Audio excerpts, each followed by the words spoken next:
درس 56 الدعاء دعاء جانغتيدو للفرط في الصلاة عليه wonande on welsindi lil farati wonande on gaynado fi salati alayhi julegol e mum wi'a allahumma ya la'iduhu min mawlurim min adhabil qabri modde lette yite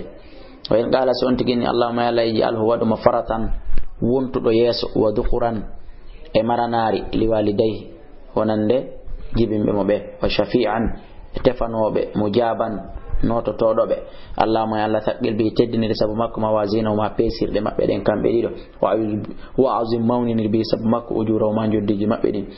wa alhiqhu yengin dinama bi salihil mu'minin wondude jiyabe maada gomdimbe mojjube be waj'alhu wadama fi kafalati ibrahim ay fawtan dan nabi ibrahim wa hidandirama bi rahmatika sabu yurmede maada den adabal jahim letteyte jahannam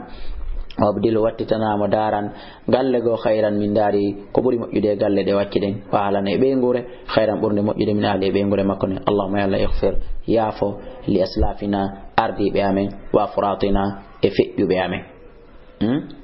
waman sabaqana be ngaditi be bil iman ka gomdinal fahasan sontigi woli dum fahasanun harayhino laba allahumma ya allah ij'alhu lana wadam men o faratan wontirdo yeso wa salafan e maranari